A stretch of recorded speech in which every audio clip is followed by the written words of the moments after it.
hoje a gente vai fazer um cheesecake. A base desse cheesecake... cheesecake. Eu não consigo falar...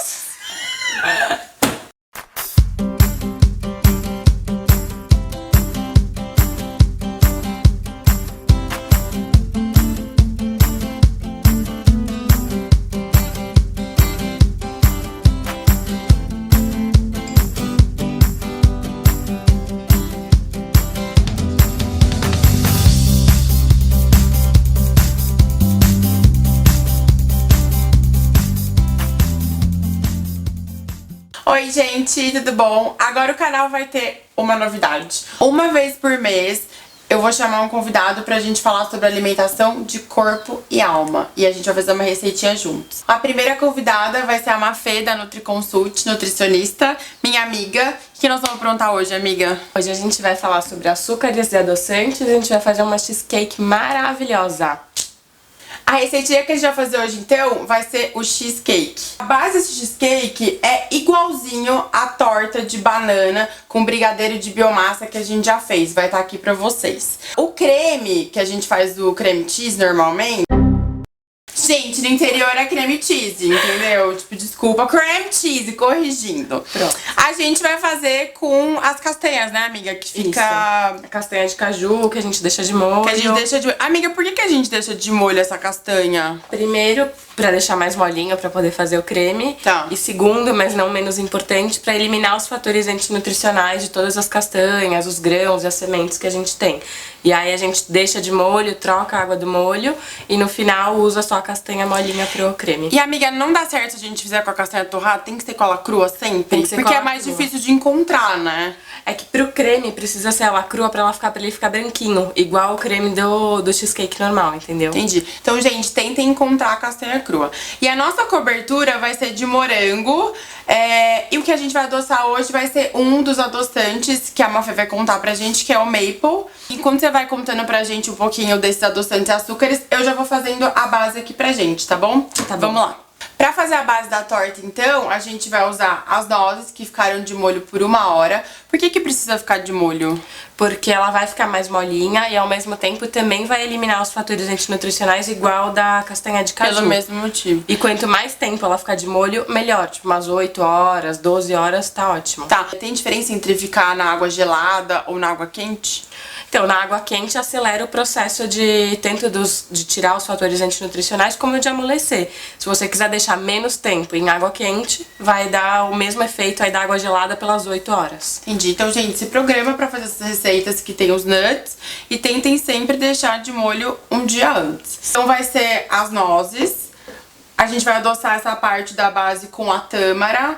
Você quer falar alguma coisa sobre a tâmara?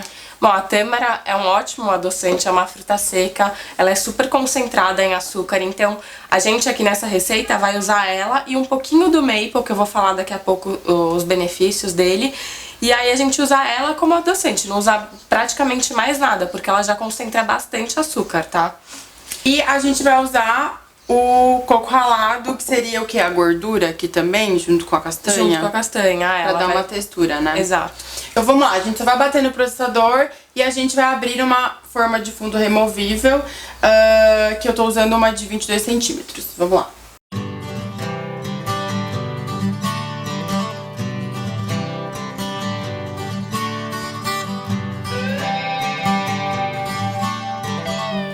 Enquanto eu vou fazendo aqui a base, explica pra gente um pouquinho sobre esses açúcares da moda que andam falando, mascavo, demerara, açúcar de coco, que a gente nunca sabe qual que substituir e tal. O açúcar mascavo, ele é o açúcar mais puro, extraído ali direto da cana, e ele não sofre nenhum processamento, nenhum refinamento, nem branqueamento, que é o açúcar refinado, aquele açúcar branquinho, então por isso que ele fica um açúcar mais marrom, com um gosto um pouquinho mais forte. Ele mantém as vitaminas e os minerais do açúcar, e aí então ele é um açúcar um pouco mais nutritivo. Porém, a gente tem que tomar cuidado com ele, dependendo do lote, porque ele concentra uma grande quantidade de fungos, porque ele é um açúcar mais úmido. Se você perceber, quando você compra o açúcar mascavo, ele vem meio que juntinho, não vem aquele açúcar... Ele vem mais empelotado. Exato, mais empelotado. Então, pra quem tem disbiose, que é o desequilíbrio da flora intestinal, pra quem tem candidíase, pra quem tem algumas doenças aí relacionadas a fungo, tem que tomar um pouquinho mais de cuidado com o açúcar mascavo. Mas se você tá super saudável, pode consumir, sempre lembrando que açúcar tem que ter moderação. Não é porque ele é um pouco mais saudável que ele é um alimento super do bem e pode ser consumido tranquilamente, assim, né? O açúcar demerara, ele é um açúcar que ele sofre um pequeno processo de purificação ali, então ele vai passar por um processamento de leve, e aí ele fica um pouquinho mais granulado que o açúcar demerara. Ele é uma fase depois do demerara. Ele é uma fase depois do mascavo. Ah, tá. E aí ele preserva também um pouco dos nutrientes, e ele é uma fase antes do açúcar cristal. Tá? E o sabor dele é um pouco mais leve, mas não é tão forte quanto do açúcar mascavo. Mas ele pode ser usado em vários tipos de receitas que não tem problema E entre o demerara e o orgânico, a cor é mais ou menos parecida? Então, o demerara e o orgânico, eles são super parecidos. A única coisa é que o açúcar orgânico, na parte de plantio da cana-de-açúcar, da colheita, não vai nenhum tipo de agrotóxico. E aí, ele pode ser considerado o açúcar orgânico. Mas muita gente fala, agora eu tô consumindo açúcar orgânico como se fosse a melhor coisa do mundo. E que, na verdade, não é. Porque, como eu falei, açúcar é açúcar. Independente se ele é orgânico ou se ele é mascavo, demerara, tem que ter uma moderação. Aliás, tudo hoje, né, gente? Tudo que falam que é orgânico, a pessoa acha que é melhor. É inacreditável. Exato. Isso. É, então, se o você açúcar é colocar- um desses exemplos. Sim. E tem o açúcar de coco também, que ele tá super na moda hoje, né?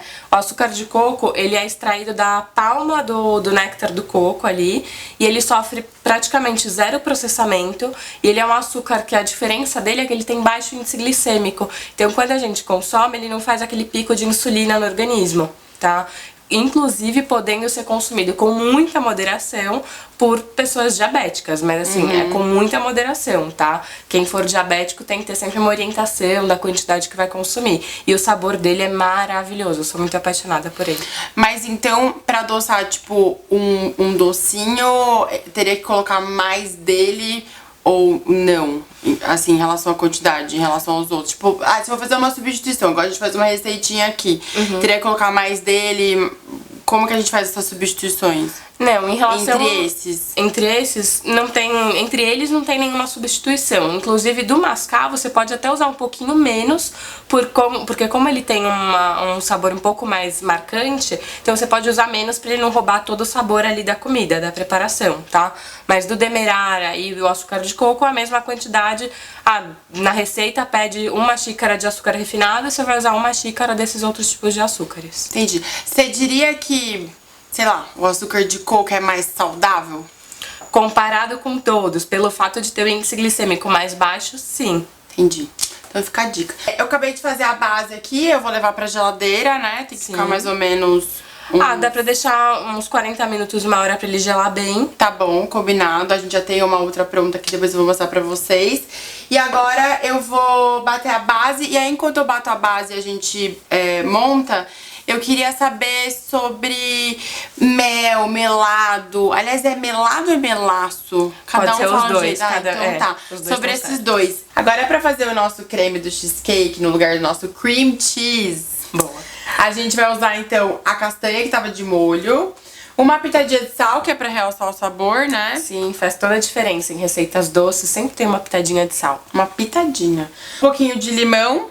Qual que seria? Só pra dar um azedinho? Exato, porque como a tâmara, ela é bem docinha, aí ele dá aquela quebrada no sabor doce da tâmara. Tá. O óleo de coco, que vai ser a nossa gordura, né? Sim, e vai dar consistência aí pra esse creme.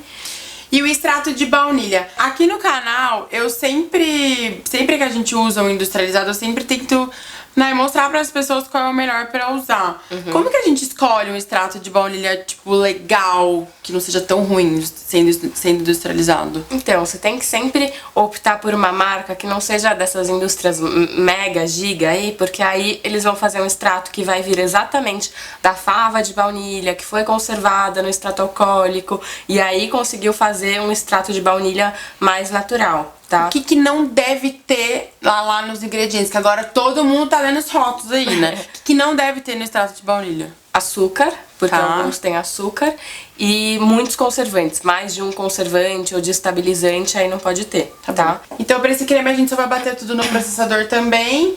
E eu vou colocar por cima daquela base.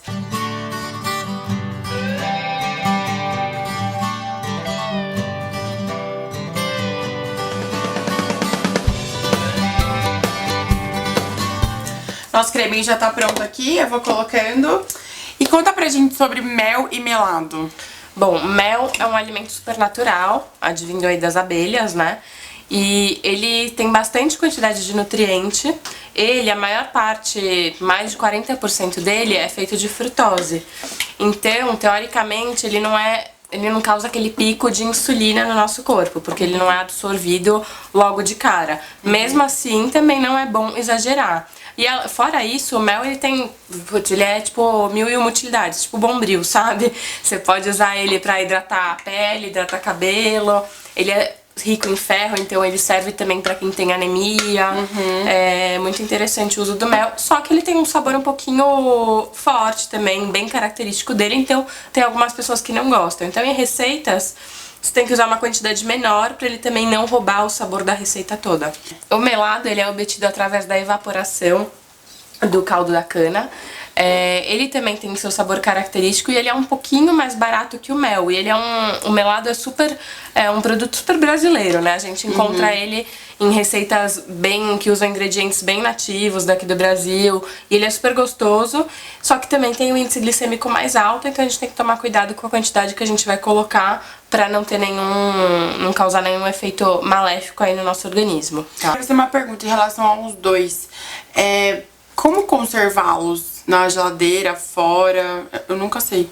Então, aí vai depender muito do lugar que você tá. Se você tá num lugar mais quente, que pode favorecer que o mel estrague com mais facilidade, você pode deixar ele na geladeira. E sempre que você for usar, tira um pouquinho antes, pra ele ficar naquela consistência de mel mesmo, bem puxa-puxa ali.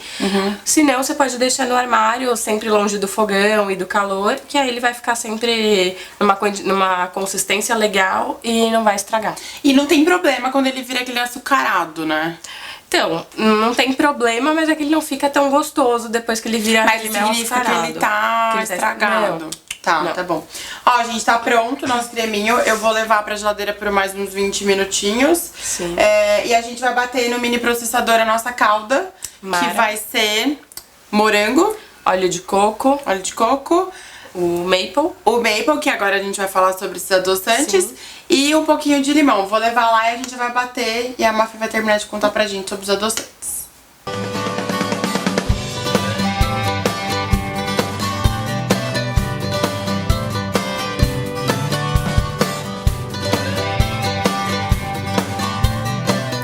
Já joguei a calda, agora eu vou levar pra geladeira. E vamos deixar gelando por umas 3, 4 horas, pode ficar no freezer. E aí, só lembrando que antes de comer, se você for comer tipo 9 da noite, lembra de tirar do freezer mais ou menos umas 8h30, porque se você tirar direto do freezer pra servir, você vai quebrar a faca. Então, fica a dica pra deixar uma meia horinha ali fora do freezer, ou descer pra geladeira uma hora antes de servir, tá bom? Bom, enquanto eu coloco lá, a gente já volta pra falar dos adoçantes. Fechado. Bom, a gente já sabe que adoçante artificial não é bom, né? Então, dentre eles, aspartame, ciclamato, sacarina, sulfame-K, sucralose, todos eles são muito ruins. Mas por quê? Todo mundo fala, é ruim, mas por que ele é ruim? Porque eles vieram pra tentar fingir que ele era um sabor doce, só que quando ele entra em contato com a nossa boca, com o nosso sistema digestivo, ele faz o sabor doce ali e o nosso corpo fica esperando o açúcar. Só que esse açúcar nunca vem. E aí faz com que na próxima refeição a gente vá ter vontade de ingerir muito carboidrato e carboidrato refinado.